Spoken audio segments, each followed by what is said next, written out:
2025లో ఇండియాలో జరిగిన ఘోర ప్రమాదాలు, కుంభమేళా నుంచి ఎయిర్ ఇండియా క్రాష్ వరకు అంతా ప్రళయమే. 2025 ఏడాది భారత్కు ఎన్నో గుర్తులను మిగిల్చింది. ఇందులో సెలబ్రేషన్స్ ఎన్ని ఉన్నాయో అన్నే విషాదాలు కూడా ఉన్నాయి. కుంభమేళా నుంచి ఎయిర్ ఇండియా క్రాష్ వరకు భారత్లో 2025లో జరిగిన ముఖ్యమైన సంఘటనలు రీక్యాప్. మహా కుంభమేళా ఏడాది మొదట్లోనే జరిగిన కుంభమేళా చరిత్ర సృష్టించడంతో పాటు తీవ్ర విషాదాన్ని కూడా మిగిల్చింది. లక్షలాది మంది ప్రజలు ప్రయాగ్రాజ్ కుంభమేళాకు తరలివచ్చారు. ఉత్తరప్రదేశ్ ప్రభుత్వం దీని ఏర్పాట్లను అద్భుతంగా చేసింది. విదేశాల నుంచి కూడా అతిథులు ఈ కుంభమేళాకు హాజరయ్యారు. కానీ జన సమూహం ఎక్కువై తొక్కిసలాటయింది. దీంతో డజన్ల కొద్దీ మరణాలు సంభవించాయి. మొత్తం 30 మంది ఈ ఘటనలో మృతి చెందారు. మరో 60 మంది తీవ్రంగా గాయపడ్డారు. మౌని అమావాస్య నాడు అమృత స్నానం కోసం త్రివేణి సంగమం వద్ద భారీ సంఖ్యలో జనం భూమిగూడారు. జాతర ప్రాంతం అఖాడాల బారికేట్లు విరిగిపోవడం వల్ల ఈ ప్రమాదం జరిగింది.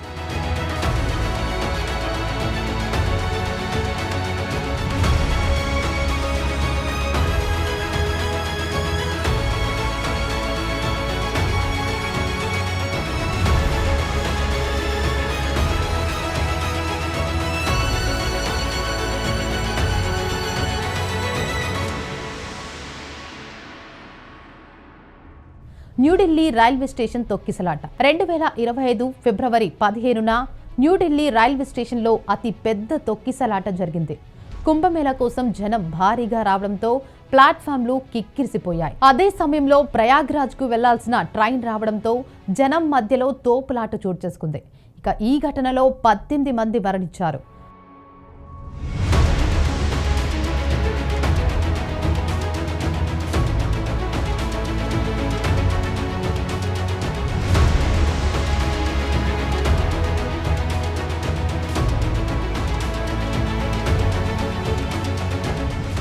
పహల్గాం దాడి, ఆపరేషన్ సింధూర్ భారత్లో సంభవించిన అత్యంత విషాదాల్లో ఇది ముఖ్యమైనది. ప్రపంచాన్ని కుదిపేసిన సంఘటన. ఏప్రిల్ 22న జమ్మూ కాశ్మీర్లోని పహల్గాం సమీపంలో బైసరన్ లోయలో పర్యాటకులపై ఉగ్రవాదులు కాల్పులు జరిపారు. ఇందులో 26 మంది ప్రాణాలు కోల్పోయారు. పాకిస్తాన్ నుంచి వచ్చిన ఉగ్రవాదులు ఈ చర్యకు పాల్పడ్డారు. ఇందుకు ప్రతీకారంగా భారత్ పాకిస్తాన్లోని ఉగ్రవాద శిబిరాలపై దాడి చేసింది. ఆపరేషన్ సింధూర్ పేరుతో 5 రోజుల పాటు తీవ్ర యుద్ధం జరిగింది. దీంతో పాకిస్తాన్తో మనకున్న సంబంధాలన్నీ కటిఫ్ అయిపోయాయి. అప్పటి నుంచి 2 దేశాల మధ్య ఉద్రిక్తతలు కొనసాగుతూనే ఉన్నాయి.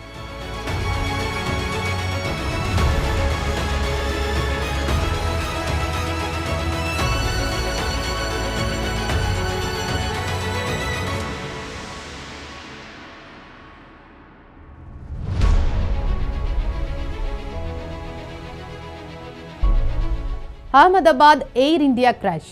జూన్ 12న అహ్మదాబాద్లోని సర్దార్ వల్లభాయ్ పటేల్ అంతర్జాతీయ విమానాశ్రయం నుండి టేకాఫ్ అయిన కొద్దిసేపటికే ఎయిర్ ఇండియా విమానం 171 కూలిపోయింది.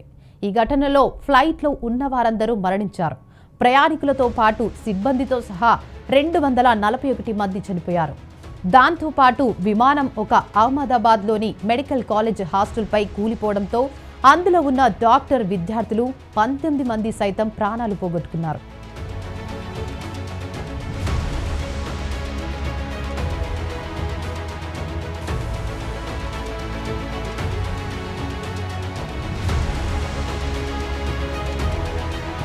బస్సు లోయలో పడి. డిసెంబర్ 12న ఆంధ్రప్రదేశ్లోని అల్లూరి సీతారామరాజు జిల్లాలో ఘోర బస్సు ప్రమాదం చోటు చేసుకుంది.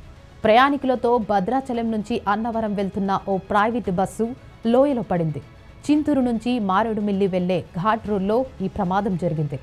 ఘాట్ రోడ్లో తులసిపాకల గ్రామానికి సమీపంలో అదుపు తప్పిన బస్సు లోయలోకి దూసుకెళ్లింది. ఈ ఘటనలో 9 మంది ప్రయాణికులు మృతి చెందారు. ప్రమాద సమయంలో బస్సులో 38 మంది ఉన్నారు. తెల్లవారుజామున 3 గంటల సమయంలో ఈ ఘోర ప్రమాదం జరిగినట్లు తెలుస్తోంది. బస్సులో చిత్తూరు జిల్లాకు చెందిన యాత్రికులు ఉన్నారు. 2 డ్రైవర్లు ఉన్నారు.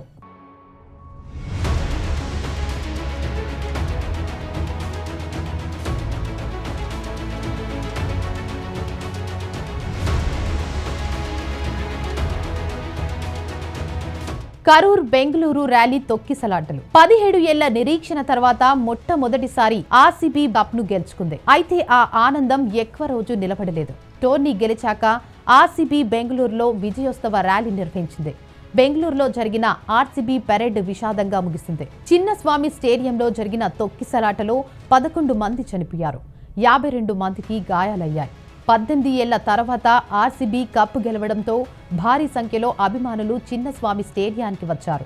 స్టేడియం సామర్థ్యం కన్నా ఎక్కువ మంది జనాలు రావడం వల్లనే ఈ ఘటన జరిగినట్లు చెబుతున్నారు. ఇదంతా బెంగళూరు చిన్నస్వామి స్టేడియంలోనే జరిగింది.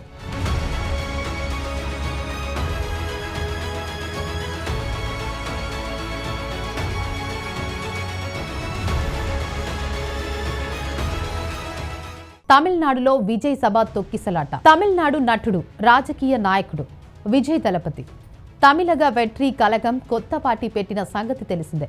ఇందులో భాగంగానే సెప్టెంబర్ 27వ తేదీన కరూర్ జిల్లాలో రాజకీయ ర్యాలీ నిర్వహించారు. ఇక ఈ ర్యాలీలో ఘోరమైన తొక్కిసలాట ఘటన జరిగింది. అధిక జనాభా రావడంతో పరిస్థితి అదుపు తప్పి తొక్కిసలాటకు దారితీసింది. ఈ ఘటనలో 41 మంది ప్రజలు ప్రాణాలు కోల్పోయారు.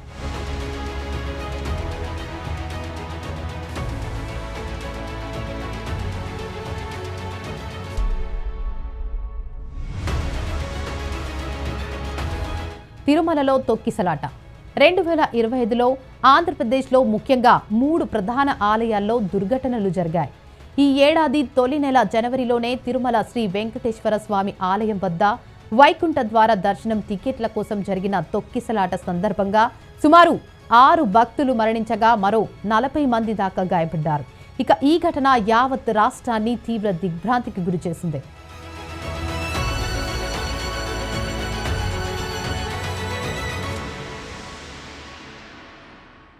సింహాచలంలో కుప్పకూలిన గోడ. విశాఖపట్నం జిల్లా సింహాచలం ఆలయంలో చందనోత్సవం రోజున దేవస్థానంలో గోడ కూలిపోయింది.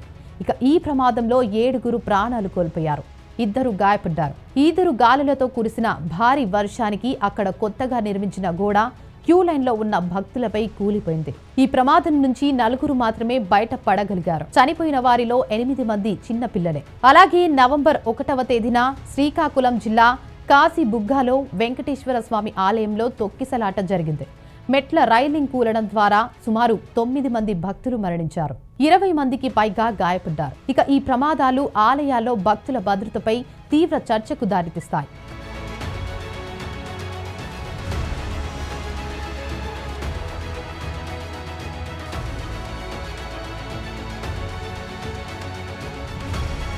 కర్నూలులో ప్రైవేట్ బస్సు దగ్ధం. హైదరాబాద్ నుంచి బెంగళూరు వెళ్తున్న ప్రైవేట్ ట్రావెల్స్ బస్సు కర్నూలు జిల్లాలోని కల్లూరు మండలం చిన్నటేకూరు సమీపంలో ప్రమాదానికి గురై మంటలు అంటుకుంది. హైదరాబాద్ నుంచి బెంగళూరు వెళ్తున్న ట్రావెల్స్ మోటార్ సైకిల్ను ఢీకొట్టడంతో అగ్ని ప్రమాదం జరిగి 20 మంది ప్రయాణికులు సజీవ దహనమయ్యారు.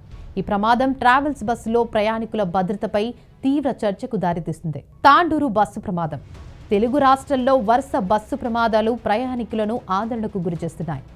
రంగారెడ్డి జిల్లా చేవెళ్లలో ఘోర రోడ్డు ప్రమాదం జరిగింది. తాండూరు నుంచి హైదరాబాద్ వెళ్తున్న ఆర్టీసీ బస్సును కంకర లోడుతో వెళ్తున్న టిప్పర్ ఢీకొట్టింది. దీంతో 2 డ్రైవర్లు సహా 21 మంది దుర్మరణం చెందారు. మరికొందరు ప్రయాణికులు తీవ్రంగా గాయపడ్డారు. బస్సుపై కంకర్ లోడు పడిపోవడంతో పలువురు ప్రయాణికులు అందులో కూరుకుపోయారు.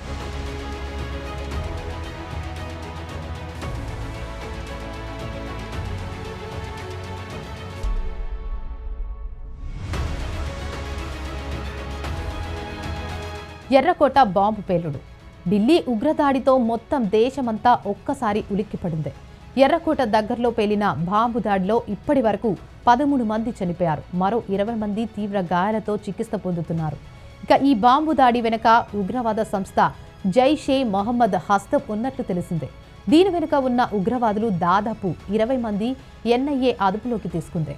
చాలా రోజుల నుంచే దీనికోసం ప్లాన్ చేశారని తెలిసిందే. ఇక ఈ బాంబు దాడులపై ఇంకా దర్యాప్తు కొనసాగుతోంది. బాంబు దాడికి పాల్పడిన ఉమర్ నబీ దాడిలోనే మరణించాడు.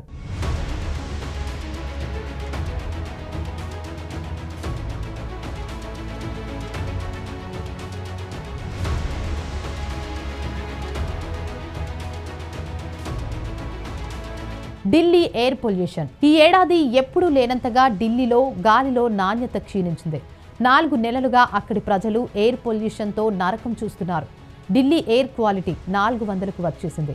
ప్రతి ఏడాది ఇది 300 దగ్గర ఆగిపోయేది. కానీ ఈసారి దాన్ని దాటుకుని వచ్చేసి AQI 404కు దిగజారిపోయింది. దీని అత్యంత తీవ్ర పరిస్థితిగా పరిగణిస్తారు. దీని కారణంగా చాలా మంది అనారోగ్యాల బారిన పడ్డారు.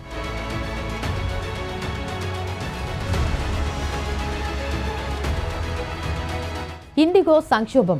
భారతదేశంలో అతిపెద్ద ఎయిర్లైన్ అయిన ఇండిగో డిసెంబర్ 2025లో భారీ స్కెడ్యూల్ సంక్షోభాన్ని ఎదుర్కొంది. దీని కారణంగా వేలాది విమానాలు రద్దయ్యాయి. దీనివల్ల దేశవ్యాప్తంగా విమానాశ్రయాలలో లక్షల మంది ప్రయాణికులు చిక్కుకుపోయారు. గందరగోళం నెలకొంది. దాదాపు 5 రోజుల పాటు ప్రయాణికులు నానా పాట్లు పడ్డారు. ఇటీవల DGCA FDTL నిబంధనలో మార్పులు చేసిన సంగతి తెలిసిందే.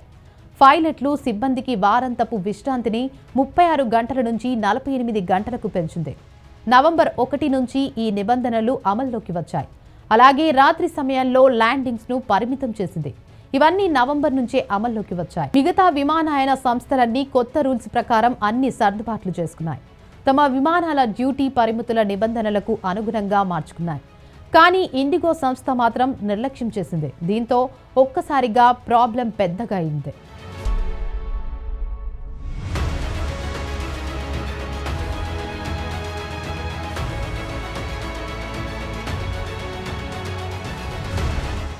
ప్రకృతి వైపరీత్యాలు, ఈ మానవ తప్పిదాలే కాకుండా ప్రకృతి విపత్తుల కారణంగా కూడా ఆంధ్రప్రదేశ్ రాష్ట్రంలో ప్రమాదాలు సంభవించాయి. గత అక్టోబర్ నెలలో మోంతా తుఫాన్ ప్రభావంతో తీర ప్రాంతాల్లో భారీ వర్షాలు కురిసి లక్షల మంది ప్రభావితులయ్యారు. అయితే ఈ విపత్తు కారణంగా కొందరు మరణించినప్పటికీ మరణాల సంఖ్య అధికారికంగా వెలువడలేదు. మొత్తంగా 2025లో ఏపీ వ్యాప్తంగా జరిగిన రోడ్డు ప్రమాదాలు, ఆలయ తొక్కిసలాట వల్ల 100 మందికి పైగా మరణించారు.